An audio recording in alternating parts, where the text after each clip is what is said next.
It's arbitration day for the Toronto Maple Leafs and Ilya Samsonov. Plus, the coaching staff has been finalized for next season, and Sheldon Keefe even brings up his own situation. We'll discuss that and more on today's edition of the Locked On Leafs podcast, part of the Locked On Podcast Network, your team every day. You're Locked On Maple Leafs, your daily podcast on the Toronto Maple Leafs, part of the Locked On Podcast Network, your team every day.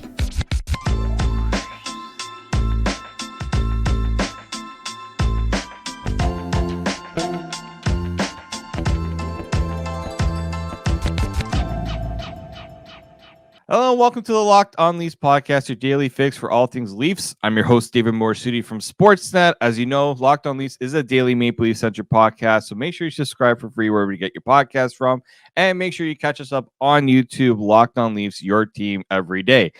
As you know, in the summertime, we are down to 3 episodes a week, so this is the 3rd episode of the week to get you set for the weekend. There are some things we are waiting for, obviously, still. The big shoe to drop right now is what's going on with Ilya Samsonov's decision. We're going to go through that with his arbitration case happening today.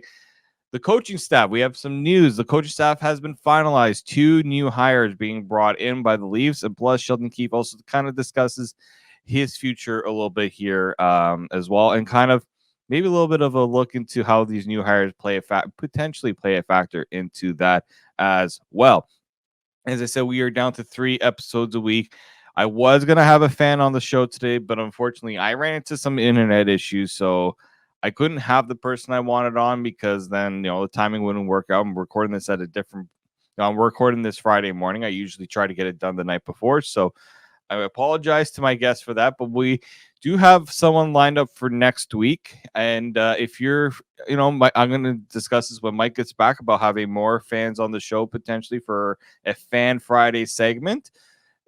This is a time where we want to get a little creative. It's other podcasts do the same, so we want to make sure we're giving our fans the opportunity as well.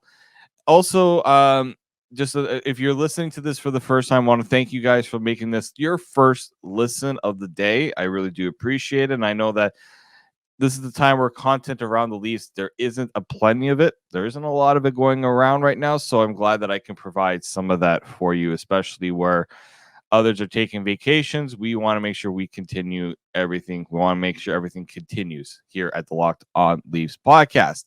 So as I said, Ilya Samsonov's arbitration.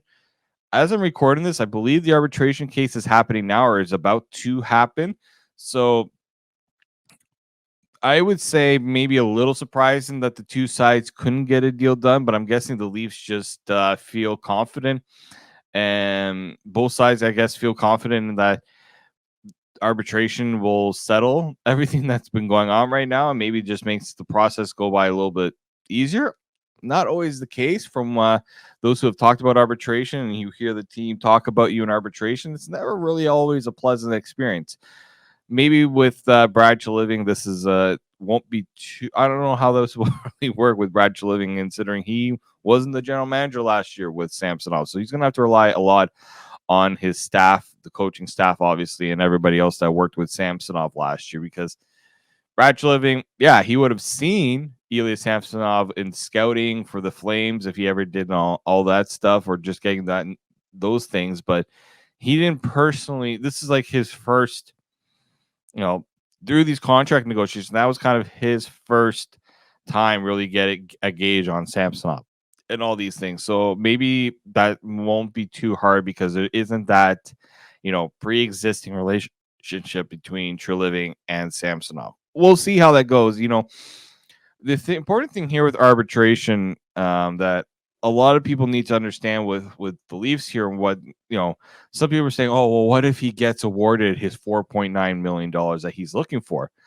Well, if the arbitration award is a certain percentage over of what the Leafs filed, the Leafs do have the option to walk away. I believe it's around just over $4.5 million.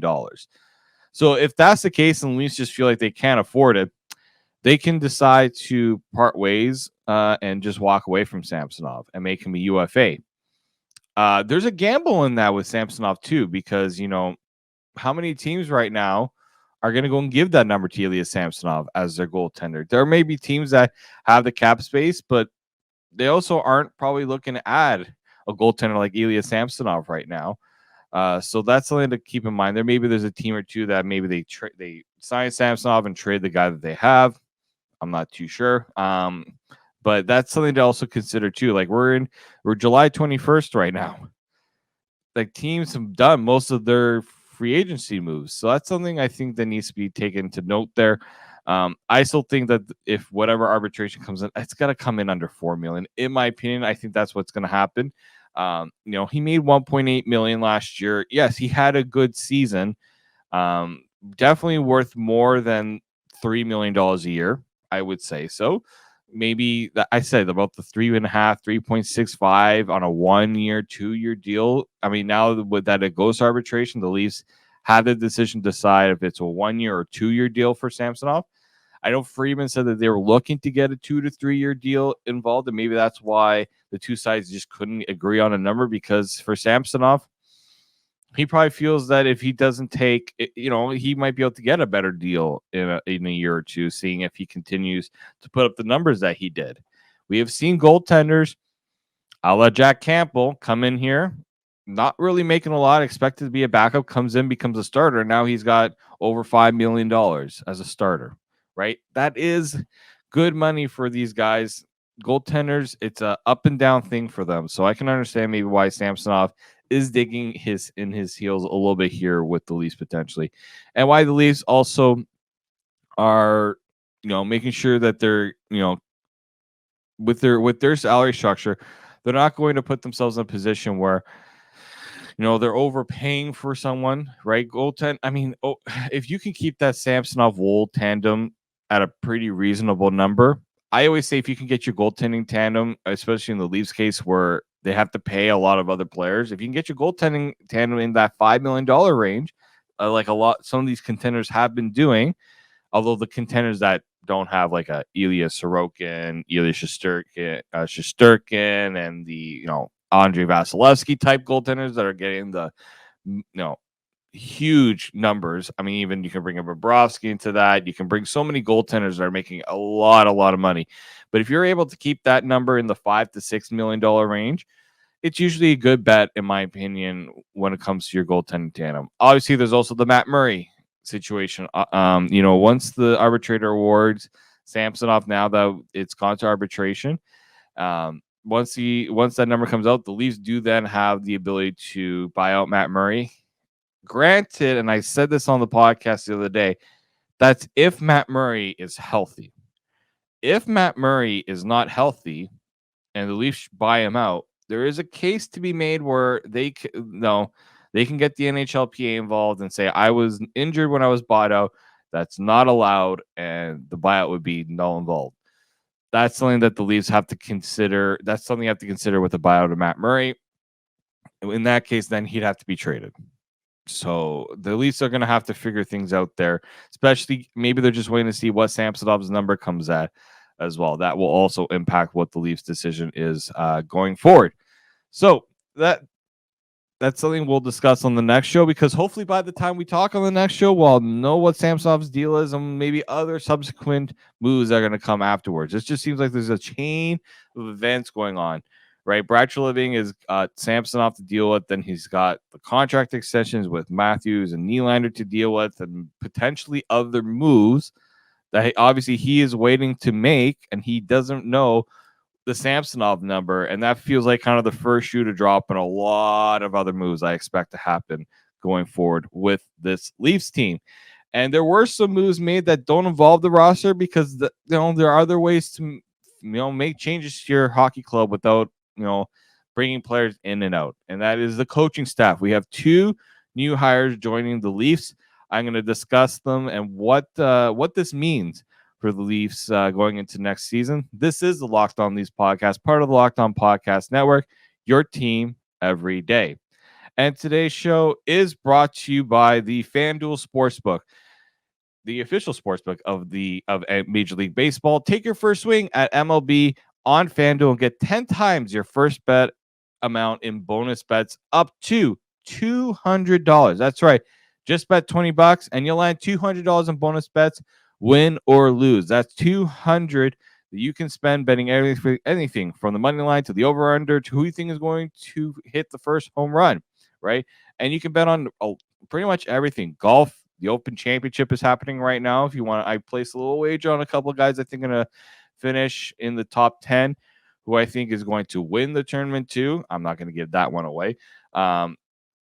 And then you got a lot of other potential futures bets with hockey right now going on. If you want to bet how many goals Austin Matthews is going to get, that is available right now. How many goals Alex Ovechkin? When is he going to score 850?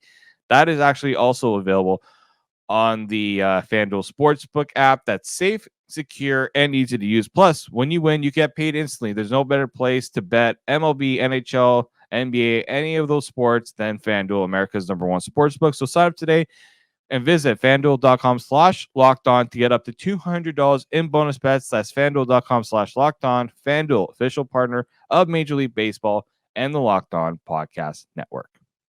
Welcome back into the Locked On These podcast. It's your team every day. David Morassutti here. And again, I want to thank everybody who has stuck around with the podcast, even with Mike gone. I know a lot of you people are fans of Mike and all the stuff he has done over the years with this podcast. You know, I'm new coming to this, relatively new, in comparison to Mike. So I want to thank you guys for listening, and those who have been here every day. I really do appreciate it. I always like seeing the messages about people who like our content. That's what we strive to do. We strive to make sure you guys like the content. And I don't mind the comments that challenge us as well. You know, we want to make sure that we're held accountable. But let's just make sure everyone you like every episode, and make sure you give us a good rating. Also, if you're listening on iTunes or wherever you're getting your podcast from, it really does help us out. It helps us get a little bit higher on those podcast charts, and I always like to do that. I always want to make sure I get ahead of the Senators one. That's our goal. We want to get past Locked On Senators eventually. They had a bit of a head start on Mike and I. I'm not going to lie, they had a bit of a head start. We now want to get there. And Mike and I are going to make sure we work towards that. That is our goal. So make sure you guys continue to support the show. We always do appreciate it. So we got 2 new hires in the Leafs coaching staff. Obviously, we only expecting one with Spencer Carberry gone. We were waiting for his replacement. But the Leafs actually added 2 new ones, because there's going to be 2 new guys in the bench and one that's going to be going from the bench to the sky. All right, so I'm going to explain that first. So we have Guy Boucher. He was hired, and along with former Leafs defenseman Mike Van Ryn. So those are the 2 new guys that are now complete Sheldon Keefe's coaching staff. Now, Keefe explained that Boucher is here to replace Spencer Carberry as he's like the head guy at the power play. That's like, Guy Boucher, you got to make this power play click. And I'm sure he's going to have his input in a lot of other things. While Mike Van Ryn is going to work on the Leafs' defensive game, and not only defensive game, but will also play a role with the penalty kill. We do know that the Leafs had Manny Malhotra kind of doing some of that work behind the bench. He is the guy that's going to be moving up into the press box. Kind of that eye in the sky scouting, working on the face-offs, a lot of those other things. I know that some might see that as demotion.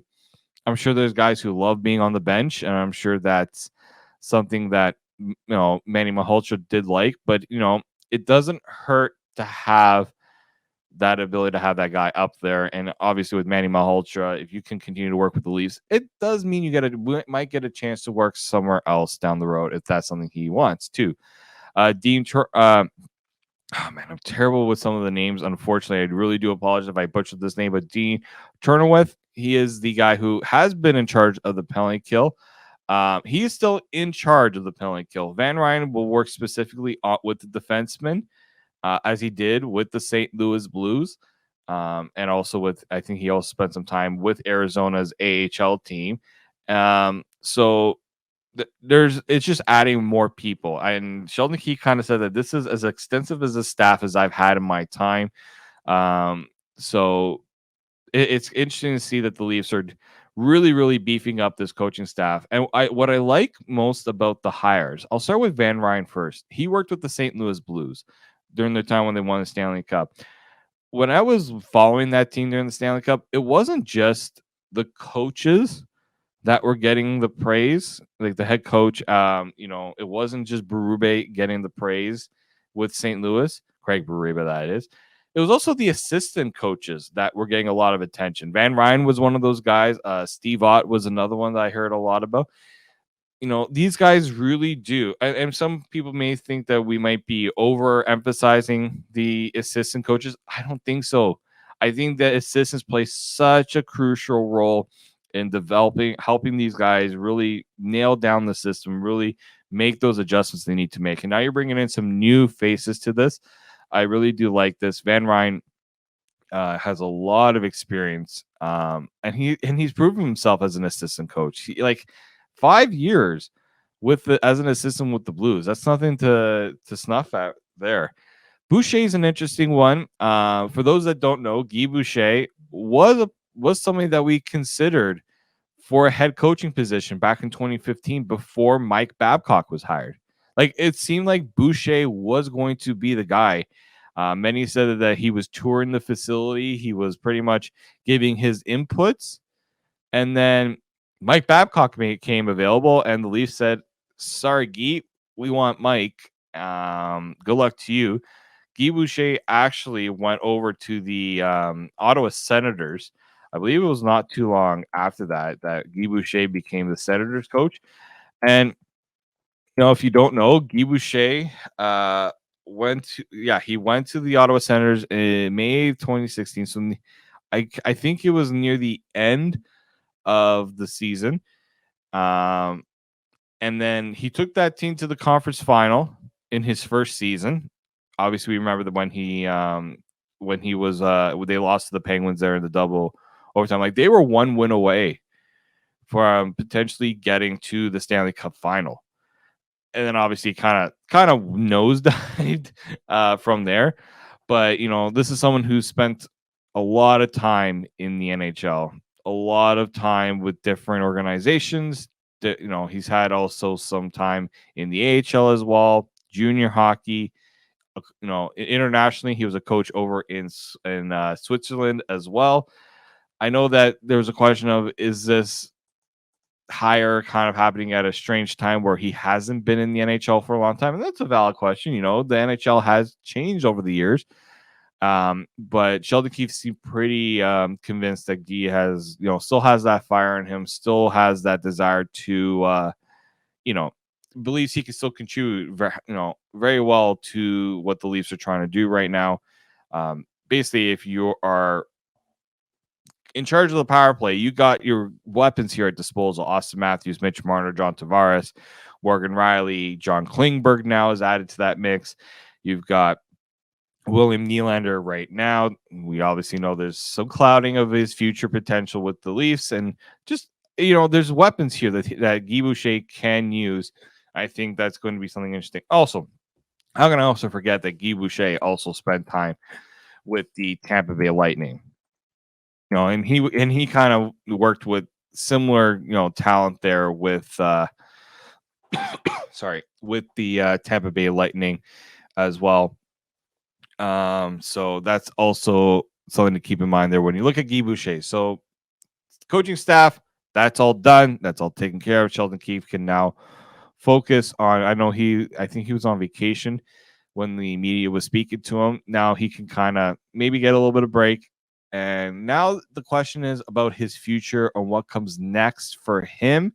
We're going to discuss that on the other side, because Sheldon Keefe brought it up slightly, and we would just want to go over what this kind of means going into the season. It's not going to be too long away until we're going to be getting ready for, the training camp and the rookie tournaments and all those things. So we're going to discuss kind of Sheldon Keefe's future here. On the other side, this is the Locked On Leafs podcast, part of the Locked On Podcast Network, your team every day. Welcome back to the Locked On Leafs podcast. David Morassutti here. Mike Stefano, obviously on vacation still in Italy. He will be, I'm not actually sure what day exactly Mike is coming back, but I'll make sure to announce that when I do know when he is coming back officially. So I want to thank you all for continuing to support me while Mike is away. I'm talking with some people to come on the show while Mike is gone. So we have 3 episodes next week. Hopefully, I'll have a guest for all 3 episodes, or at least 2 of the episodes next week. We're still obviously waiting for some news to drop. One of the news that obviously hasn't really been discussed too much is the fact that, yes, Sheldon Keefe, it was announced that Sheldon Keefe was coming back. That was something that Brad Treliving needed to confirm because that was still up in the air. But now we know that not only is Sheldon Keefe coming back, we're still waiting to hear about what his contract status is, because he has 1 year left on his deal. This is the final year. And we know that the Leafs aren't too keen on Sheldon Keefe going into this season as kind of a lame duck coach. A couple of reasons. One, at any point, anything happens with the Leafs, there's going to be that question of whether Mike Babcock's going to get let go. Now, that can always still happen, even if with a contract extension. We've seen that with Mike Babcock. He was being paid up until last season, and then he finally was released and now he's with the Columbus Blue Jackets. So it's not like the Leafs won't pay a guy to not coach, but it's just, one less thing to have to worry about with Sheldon Keefe. You don't want him to go into the season wondering what is his future with this team. So Sheldon Keefe said that they haven't really discussed his contract. He said that he had other priorities, obviously getting the coaching staff sorted out. That does take time. Hiring, interviewing guys. He says Shane Doan. I was actually surprised to hear that Shane Doan played a big role in helping with the coaching hires as well. And maybe that's the influence Shane Doan had to bring some of these guys in. I think actually Mike Van Ryn spent time in the Arizona organization. So this is something I guess that Shane Doan played a factor in as well. So with Sheldon Keefe, the question now becomes: you got a guy who used to be a head coach in the NHL and had some success, right? Guy Boucher obviously had experience, getting teams to at least to the conference final. That obviously, he never got to the Stanley Cup final, but has had some success, whether it was with Ottawa or whether it was with Tampa Bay. He's had up and down experience. Now, do I think if something happens, Guy Boucher becomes the next head coach of the Leafs? I don't think so. That's not a given. It does, people will make that, that connection because he was a former head coach. That's something that the Leafs can rely on in that regard. Mike Van Ryn is also potential in that because he was a head coach in the AHL level and he has extensive history in the NHL. So, it wouldn't be a given that if Keefe is let go during the season at any point for any reason, that, Boucher would be the guy. I think there would be a discussion there of who would take over. But let's leave that for when that actually happens. That's a little too much of a hypothetical here. Like Sheldon Keefe, obviously there are going to be some talk about, this really might, it kind of feels like he has to show some semblance of change in some regard. Like, not just change in that the Leafs need to get farther than the second round, but kind of the way that he kind of gets the group dialed in and working here. Yes, the Leafs made some changes with, Tyler Bertuzzi coming in, Max Domi and Ryan Reeves, and the impact that's going to have on the lineup and in the locker room. But Sheldon Keefe is the guy, in my opinion, that kind of, it's his job to now get these guys to understand that the standard needs to be set during the season. Things that happened in the past can't happen anymore. And this is where, when we heard that Keefe was coming back and we kind of figured that Keefe was coming back, a little bit of a head scratcher in that you're basically bringing everything back without really changing much that was happening over the last few years. And at one point, does the organization say, you know what, the direction we're going really hasn't worked. Let's try something different. Now, I'm not in favor of making change for the sake of making change. I am of that belief, but I'm also of the belief that, you can't just say everything's been going well, we're not changing it. Or, Sheldon Keefe has shown, the team has shown progress. The real progress that everyone's waiting for is the progress in the playoffs. Yeah, at some point, Sheldon Keefe has to get this team over that hump. He has to get the guys to really dig in and take that next step. It is his job. So I'm going to be hard on Sheldon Keefe if some of those issues from the past do come up because it's on the head coach. Yes, the players have to buy in themselves. The head coach has to set the standard.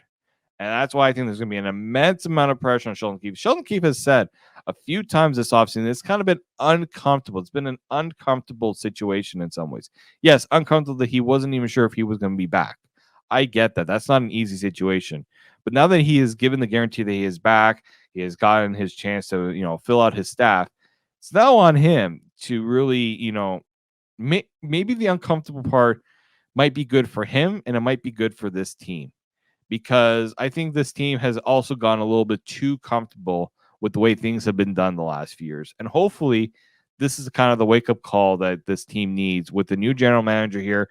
No guarantees. Kyle Dubas isn't here to, we already seen Brad Treliving kind of defend the group, but he also kind of, as throughout, even with this, defending the team, he's also kind of said that this is a business and there's no guarantees. I think that needs to be reinforced with this group that there are no guarantees that everything's going to be staying the same. So that is something to be that I think should be kept an eye on. I do think Keefe will come back with the contract extension, even if it's an extension for 1 to 2 years. I can't see this team giving him a huge contract extension.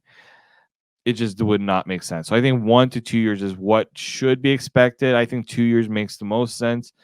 But just at least having that all settled before the season will be important for Sheldon Keefe and just important for not having that be a talking point, discussion point during the season. So a lot of things are still waiting here. We're this Leafs team. We're waiting for the Samsonov news.